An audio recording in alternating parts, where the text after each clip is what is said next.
feel discouraged?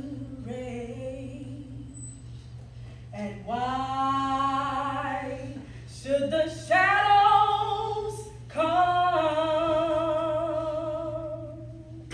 Why should my heart feel lonely and long for heaven and home? When Jesus is my portion, a constant friend is He. His eyes is on the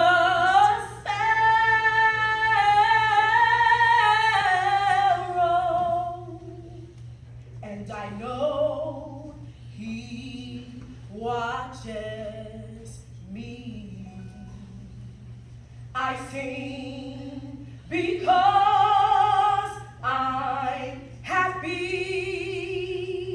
and I sing because I'm free. His eyes is on the sparrow, and I know He watches over me.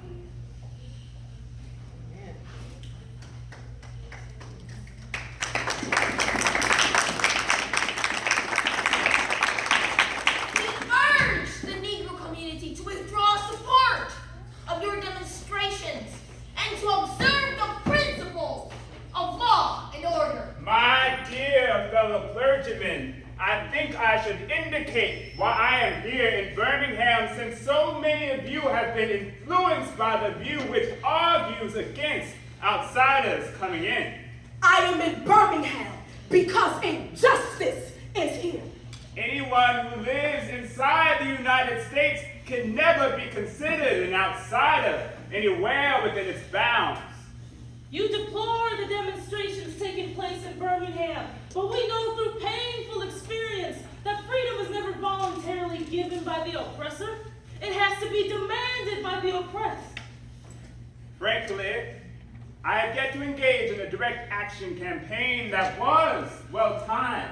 For years now, we have heard the word Waste! It It rings! It rings in the ear of every Negro with piercing familiarity. This waste almost always means Never! Never! Never! never, never, Never. never. Perhaps it is easy for those who have to say wait. But when you have seen vicious mobs lynch your mothers and fathers at will and drown your sisters and brothers at will, when you have seen hate-filled policemen curse, kick, and even kill our black brothers and sisters. And when you see the vast majority of 20 million Negro brothers smothered in the airtight cage of poverty and the means of influence society, When you suddenly find your tongue twisted and your speech stammering as you seek to explain to your 6-year-old daughter why she can't go to the public amusement park that has just been advertised on television, and see tears welling up in her eyes when she's told, Funtown is closed to colored children. and see ominous clouds of inferiority beginning to form in her little mental sky. When you have to concoct an answer for a 5-year-old son who is asking, Daddy, why do white people treat colored people so mean? Daddy, why do white people treat colored people so mean? Why do white people treat colored people so mean?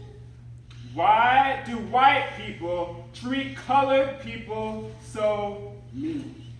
When you are humiliated day in and day out by nagging signs that read White! and Colored! when your first name becomes Nigger! your middle name becomes Boy! when you are forever fighting a sense of nobodyness.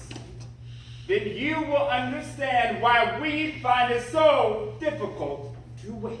Since we so diligently urge people to obey the Supreme Court's decision of 1954 outlawing segregation in the public schools, one may well ask, how can you advocate breaking some laws and obeying others?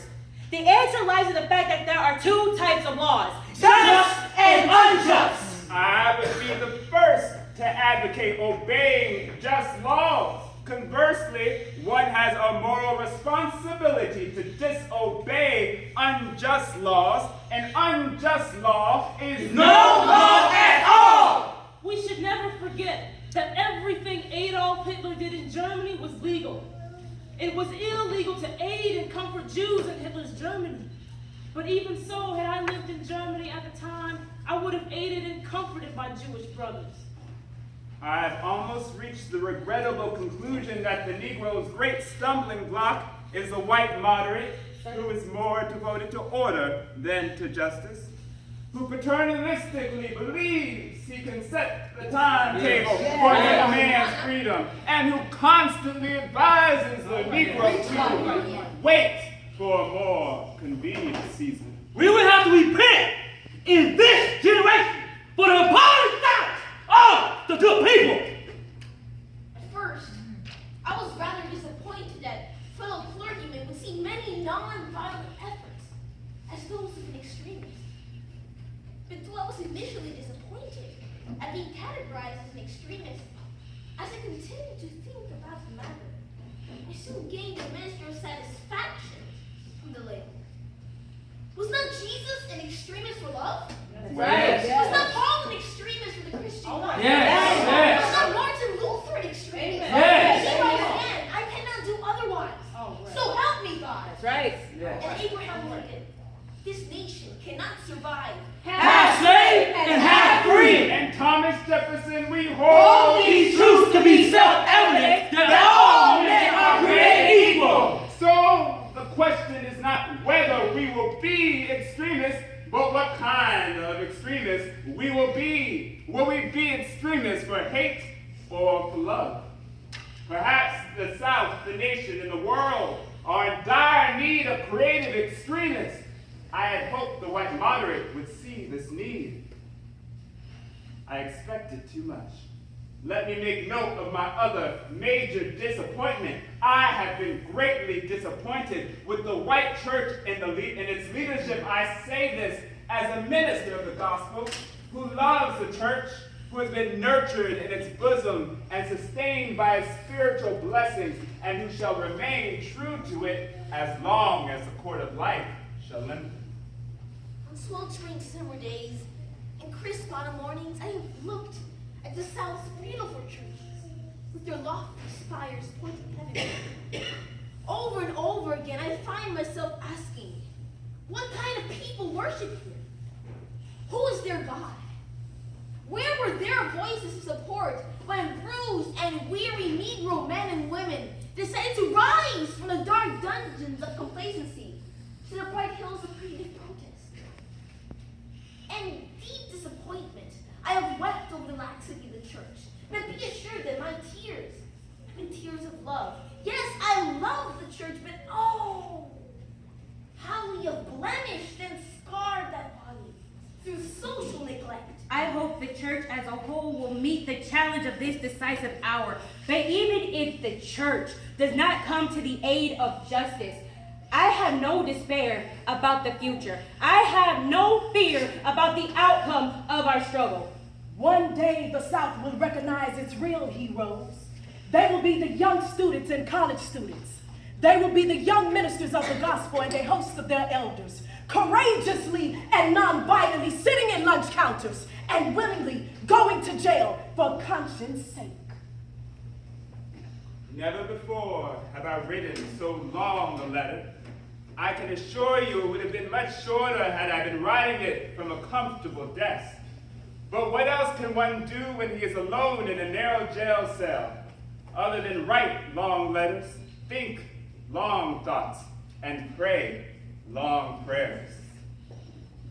Let us all hope that the dark clouds of racial prejudice will soon pass away, and the deep fog of misunderstanding will be lifted from our fear-drenched communities. And in some not too distant tomorrow, the radiant stars of love and brotherhood will shine over our great nation with all its citizen community. Yours for the cause of peace and brotherhood. Martin. Martin.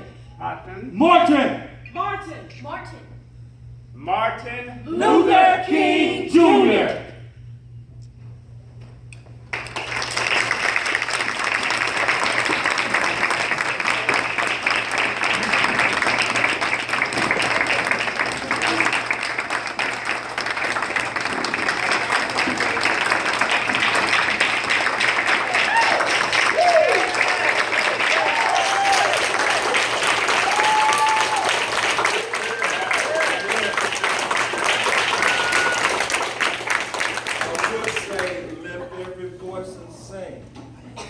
Till earth and heaven ring. Right. Thank y'all very, very much. The leadership here is perfect. God bless you. And please support us. We need your support. We want to make this thing go to a lot of different places again and again and again. This is a tiny portion of a musical that has been profound. You can go online and look at reviews that I've done this show, and I've been in every one of the productions of this show since 1984. And that is a long time to be carrying this message.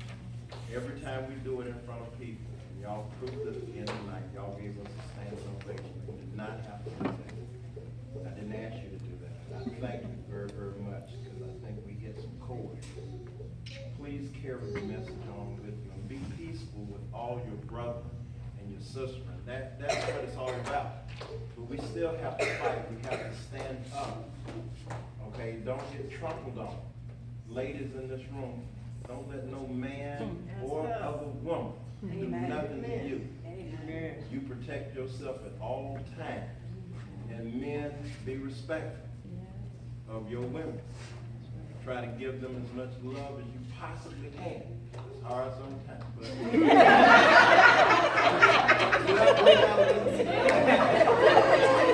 my God. It's easy. But do the best you can with all you got. You know, at all times, lift somebody up out there. You know, just take a moment to say thank you, a moment to say God bless you. You know, keep your enemies close, okay? Talk to them, bless them. That's what Martin did. That's what a lot of the freedom fighters did. They said we must be in the room with them in order to understand them. And my Hispanic brothers and sisters, we with you, okay? All the way. We are people of color. And you can believe that or not believe that. That's coming from my lips. I believe we in the same bag together. Every day, all day. Our brethren all over the world. And believe it or not, our white brethren, our Caucasian brethren, they people of color too. They just don't know it. That's it. You know it.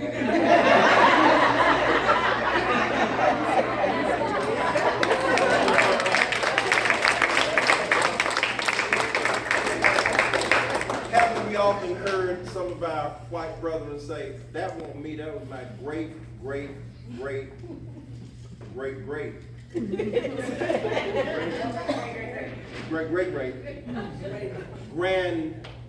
people.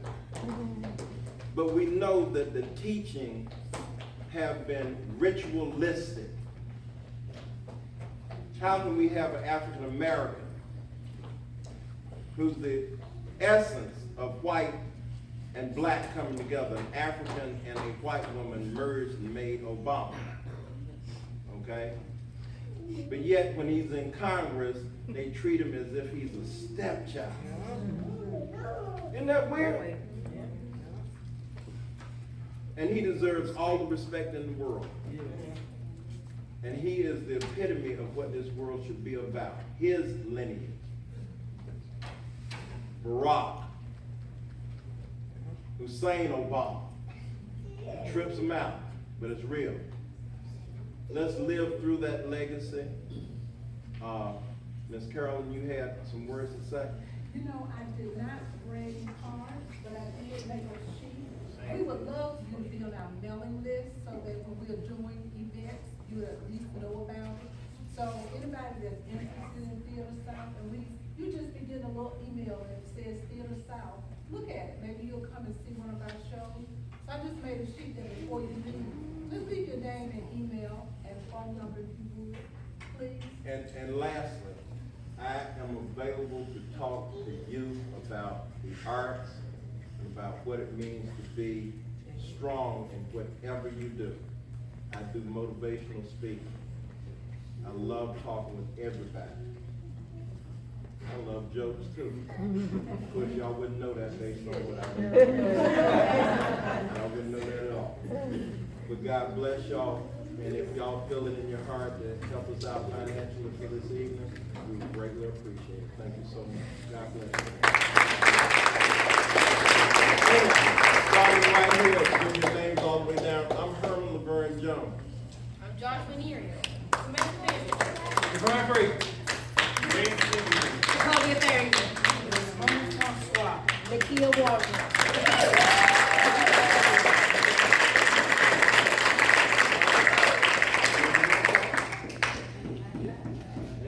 Didn't he do great? Yeah.